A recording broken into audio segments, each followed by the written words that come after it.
Welcome back to Think Tech. This is View from the North, where we examine and compare the US and Canada and other places to see how we're doing. And for this discussion, we have Dr. Ken Rogers, who's a retired businessman in Canada, in British Columbia, in Kelowna. And he can help us understand, especially on this show, because on this show, we're talking about urban planning. And in fact, Ken was in urban planning years ago. Welcome to the show, Ken. Tell us about urban planning as it exists now in Canada. In some cities, the urban planning is excellent, and in others, it's pretty terrible. What cities do you like? Well, Calgary, Alberta is good. Edmonton, Alberta is good. Vancouver is very, very different than either Calgary or Edmonton, but it is quite good in many regards and terrible in a couple others. What is urban planning like? I mean, you're a former urban planner, and I studied urban planning for a couple of semesters in Queens College years ago. So I believe in it. But I also feel it's changed a lot. And I'm sure it's changed from the time you were an urban planner till now. Urban planning really is a mixture of disciplines. And the difficulty is to have, the chief planner or the head of it include all of the disciplines rather than leave a few out. Most cities have a pretty good presence of engineering skills because much of planning and all of the planning in detail is generally engineering. I mean, anything to do with roads, utilities, any infrastructure. And you can't expand a city without expanding all of those utilities and infrastructure so that the engineering factors provide constraints as well as, point out the path the city's going to go. You have to have engineering, of course. You have to have a physical city that will support life and that will support a community. Got to have that. But in the modern time, in the growth of cities, because everybody moves to the city these days, and which makes the political structure of the United States a little stressed these days because you have more population in cities, but you have more votes in the hinterland. So as the cities grow, you've got to design them in such a ways that they offer a quality of life. I've seen some materials about Europe, how Europe has some really wonderful cities and the quality of life is great there. I'm not sure that you can say that about a whole lot of cities in the US. And I sent you a link to a Google search on Kensington, Philadelphia. And filmmakers have sort of adopted this part of Philadelphia near the river. Used to be a mob area. The Irish mob was there in the 19th century, the gangsters. But now it's zombie land. That's what they call it, zombie land. And it's defined by the drugs, every kind of drug you can imagine. People lying completely drugged up on the sidewalk, dying. And the city has given up on Kensington. And this is very troubling in the sense that, you expect the city of Philadelphia to do something about this, but it can't, and it hasn't, and it won't. And it will only get worse with the drug epidemic. So as drugs grow, cities, especially inner cities, decline. And I'm sure this is a global phenomenon, don't you think? Yes, I think though when you take cities and coming back to my point of multidiscipline, one of the key pieces that most cities miss is to increase the importance of the economics of the city. It's if the city doesn't have viable jobs, the city goes down the sewer. And really, that's where, the three cities that I mentioned in Canada, Calgary, Edmonton, and Vancouver, have had a fair effort on combining the levels of government that counted to increase the strength of the income of the people. If the people prosper, the city cleans up all of its pieces. Where both in Canada and the United States, the financing of all government is really important because in Canada in particular, the federal government has virtually all the important taxing power. It certainly has more taxing power than it has responsibility. And the municipalities have the least. They have the most responsibility. I mean, everything ends up in the city, but they have the least power to collect enough money to achieve what it makes it a viable place. Where Singapore is a nicely planned city, very different than a typical American city, but nevertheless it has the same city government, municipal or provincial government, and federal government. It's just one level of government that determines everything, and so the financing of what they needed is clearly been there, where that does not apply to any city in either Canada or the United States. Europe has a better balance in my mind between, their provincial or their federal governments and their city governments. I look across the country and I don't see any city that really appeals to me as a well-planned city. I mean, they rate them, and there are some that are considered better planned than others. But I don't think city planning, urban planning has been all that successful in the US. In the 19th century, people, writers, and if you will, people who were civically conscious, extolling the virtues of planning and recognizing the need to plan cities. And some cities they did plan. Some cities they brought back from the brink. An interesting example of that is New Haven. New Haven was in awful shape. But then, after World War II, the city planners decided they wanted to do something about it. So they completely redeveloped the downtown area around the three churches, which are at the center of New Haven. Big church properties surrounded by, slums. And I guess the churches were campaigning for an improvement, and they got one. So now the downtown area around the churches, was fixed. However, if you go to New Haven today, you don't really see that, and you see it's kind of slid back, into a kind of failing area.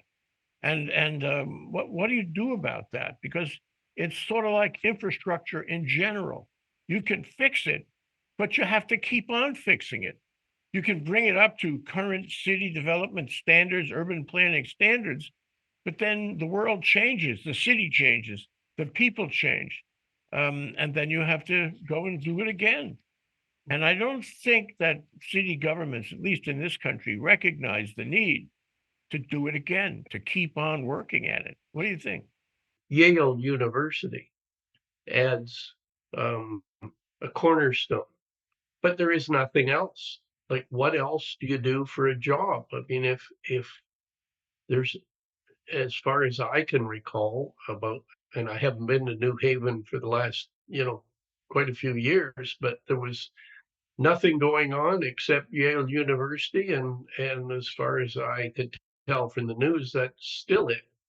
Now, if you don't provide um, a variety of good jobs, you're not going to have a viable city at all. It leads to the whole proposition that you mentioned earlier, is that you have to create an economic base if you want a city to be, to provide a quality of life. I mean, I guess the point when we look at it is the quality of life we're talking about is not a quality of life for one group, one subset community. It's for all communities.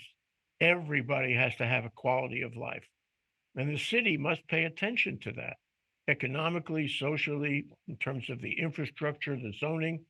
and all that. And I think a lot of cities, they haven't really paid attention to that. I'm sure if you went into the South, you would see cities which had sections that were desperately poor, black sections that were desperately poor because the city doesn't care, doesn't want to do anything about it. But if they want to provide that kind of economic base, if they want to provide the personal security you need to feel good in a city, and the aesthetics you want to have in the city, you have to provide these things for everyone. There has to be an equity there, and I think that some people are simply opposed to equity. We can't afford to do that. The key to planning is plan for the bottom 25% of the people in your city, and you're going to make the city work. And I start with the economics for those people, and then deal with the next major factor is housing, and housing varies dramatically from place to place. You have the majority of the United States believes in urban sprawl or urban sprawl. That is, you've got 2/3 of people living in single family detached housing. No country in the world has that same percentage. Canada does not.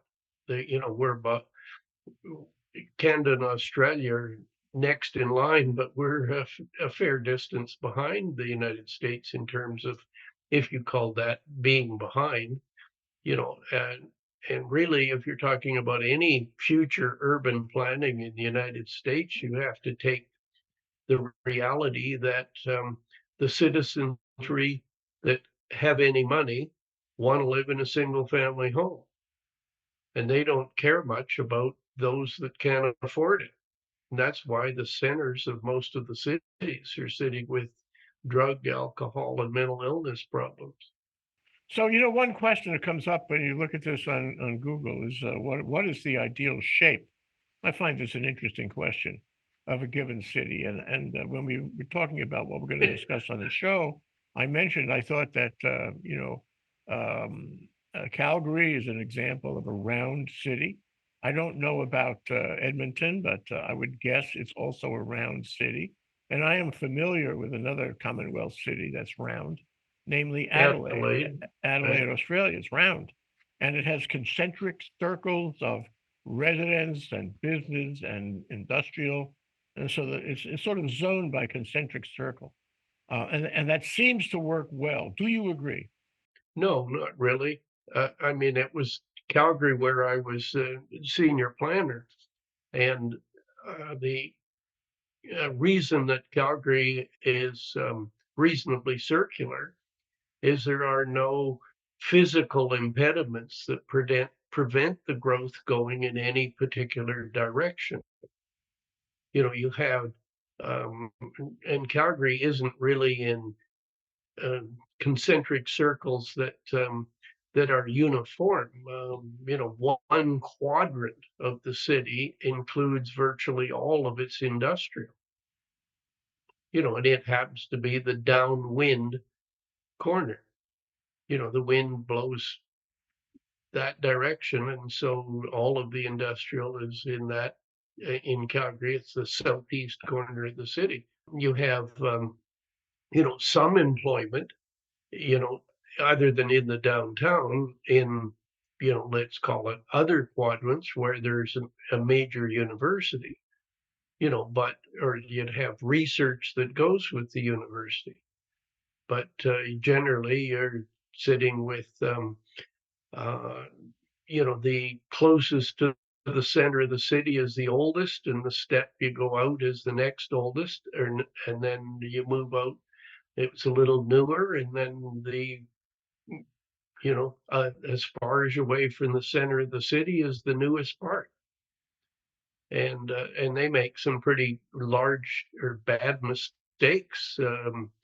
For example, when the city was about 600,000 people, Calgary and Edmonton are very, very explosive growth cities. I mean, like, San Antonio, Texas kind of thing, or, Denver, Colorado, Phoenix kind of. The way I see city planning is that we don't pay enough attention to it.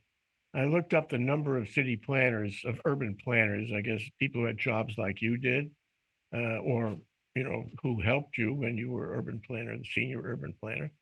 Um, there's 28,000 and change in the country, in the US. That's clearly not enough. And clearly over time, we haven't spent enough money on infrastructure. And I think we've abandoned that to the federal government. But the federal government over the last few decades has likewise abandoned it. So it doesn't happen. Bridges fall into the river.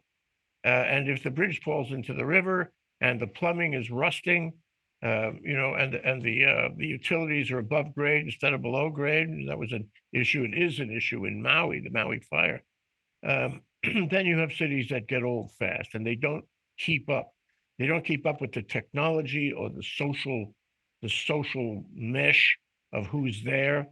They don't keep up with being a magnetic place to draw people from other cities or from the hinterland. And I think one of the most important shows that we ever did here on ThinkTech was a discussion with a bunch of planners in Helsinki. Helsinki has an acronym called CAAS,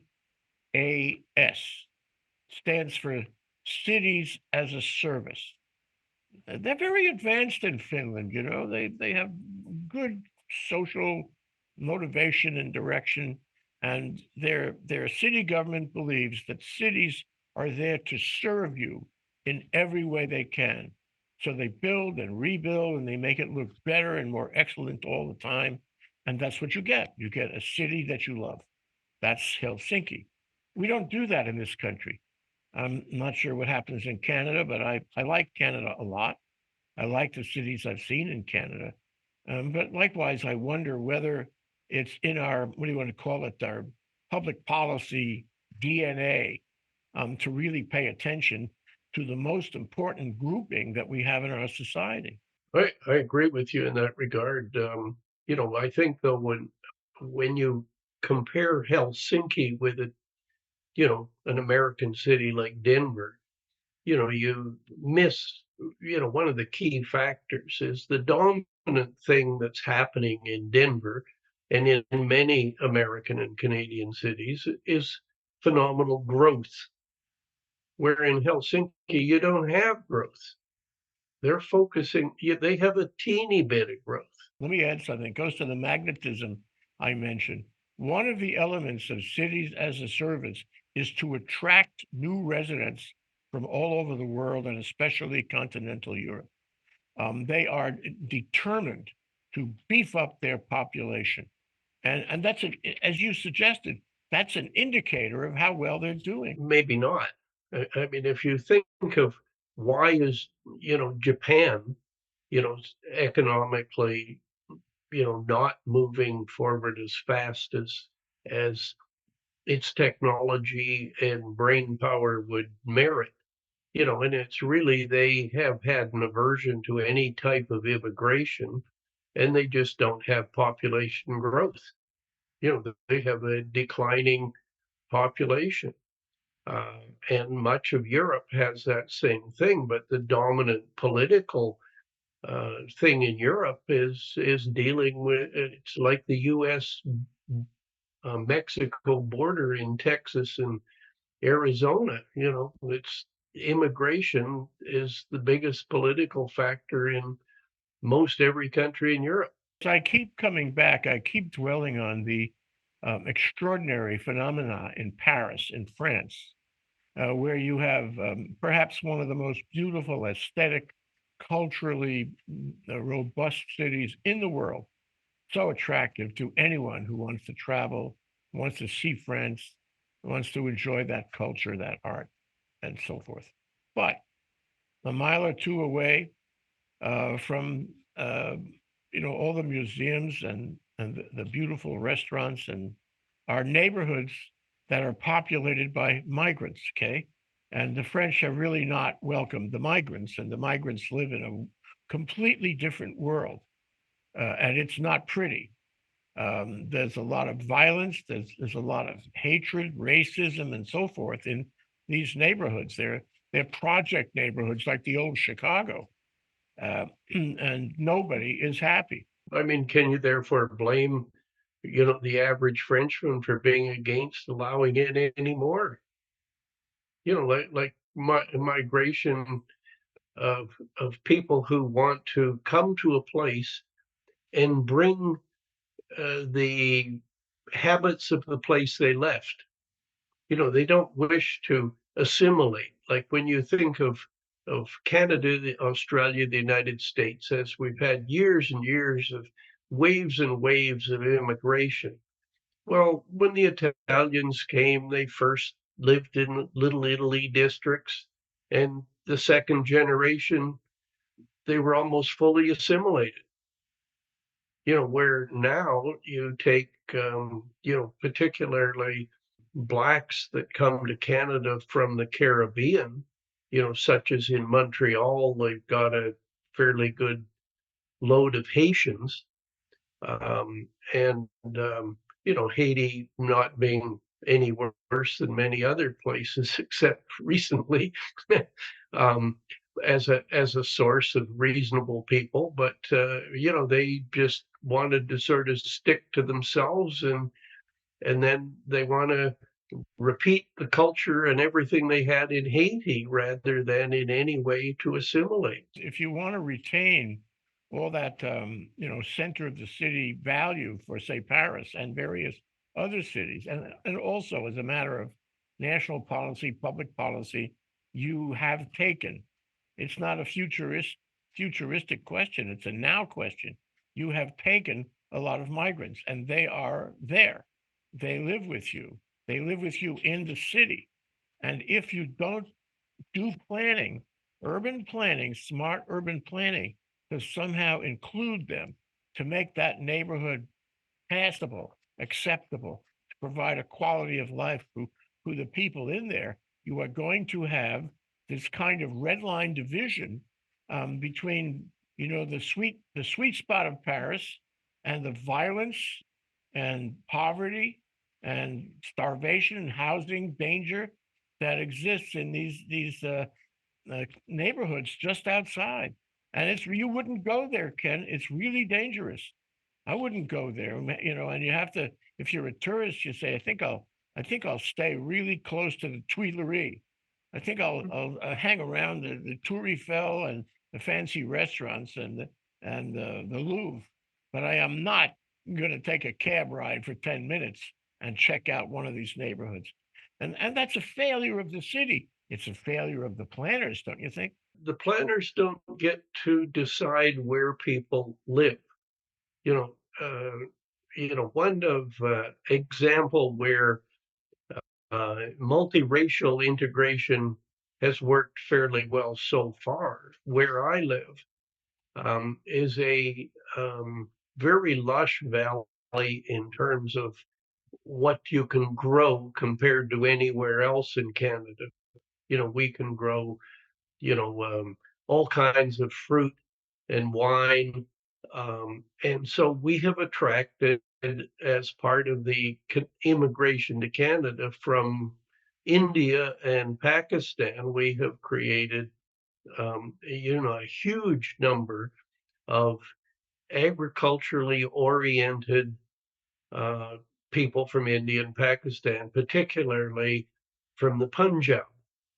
So I can go to a downtown park in the city of Kelowna, and I could talk to somebody in Punjabi if I could speak it. Unfortunately, I cannot. But their second generation kids have integrated fairly well into the rest of the society, and I'll use a phrase, so far.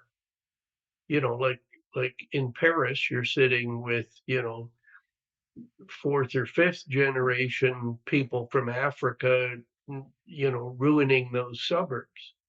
Um, Now, Canada has a very different immigration problem than most of the world because nobody can just walk across the border very easily. when I mentioned the Haitians in Montreal, they did walk across the border. They came across the U.S.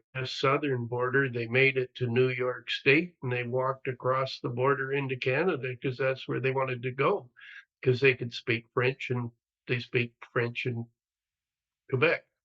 But the reality is, however we got here, they're there. Whatever the society is, it has included them, and I would say the society always has to include cities and urban planners. I was thinking as you were speaking that last time I was in Vancouver, I found there was a small city near Vancouver that was largely Indian and Pakistani. And it was, only a few miles away. Surrey. Surrey, that's exactly what I was thinking. Surrey has fabulous restaurants.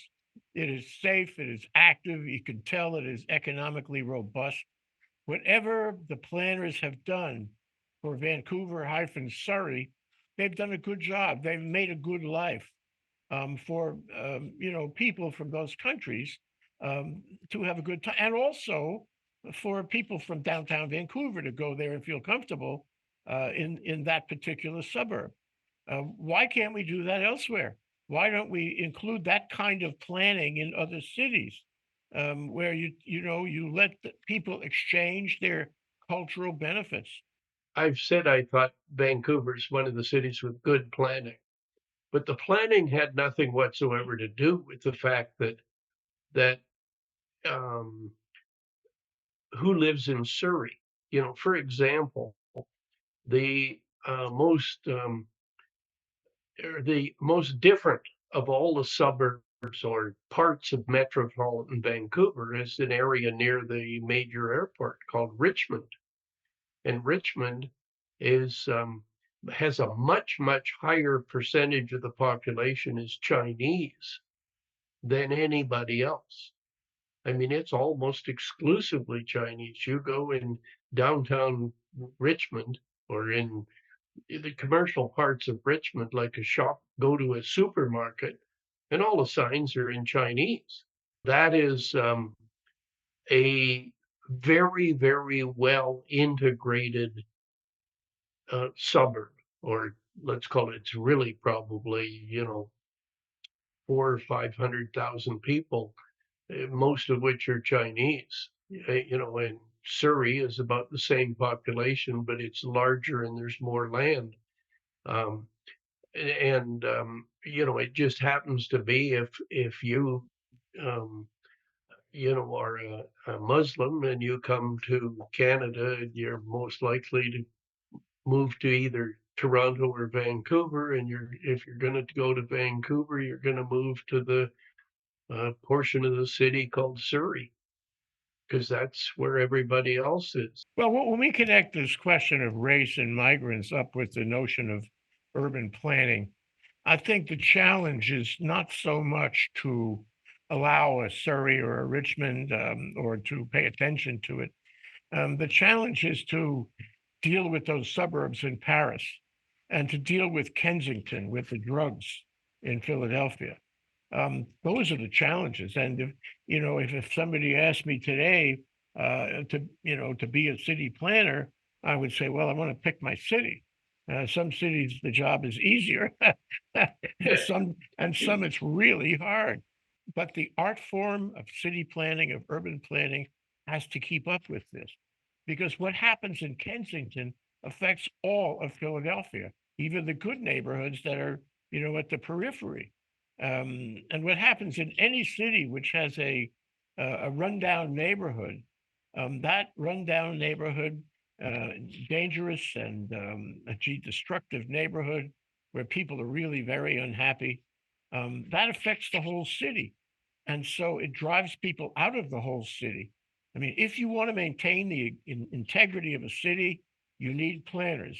And if you have planners, you want the planners to plan for the whole city, including everybody, in order to build a kind of Helsinki right here in the US and in Canada. Your thoughts? I don't think that the problem of Kensington is an urban planner problem. If you think of what kind of courses you took in your early parts of your university that involved anything to do with urban planning.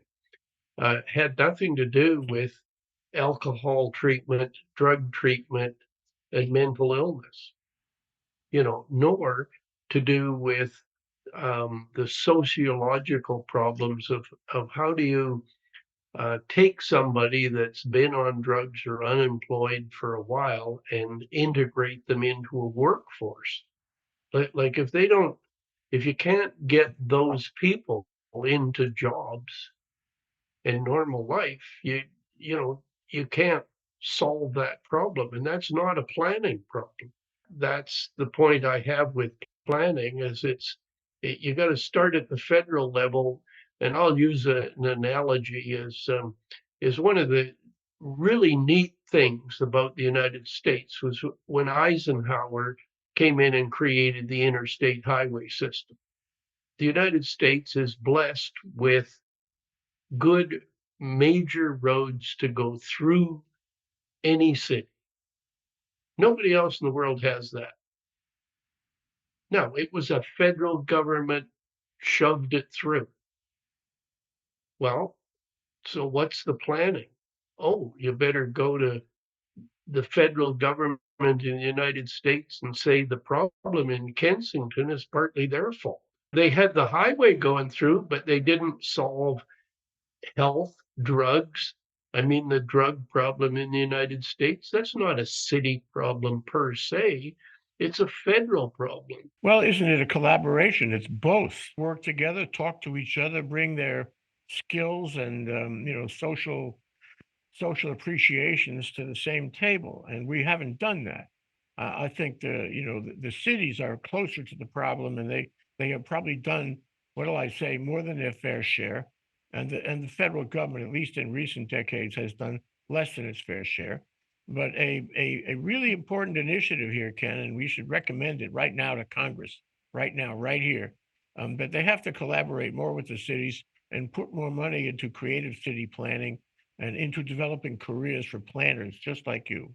I agree with that, but I would expand it from the point of there are three levels of government, and in many, many cases, there's four levels of government.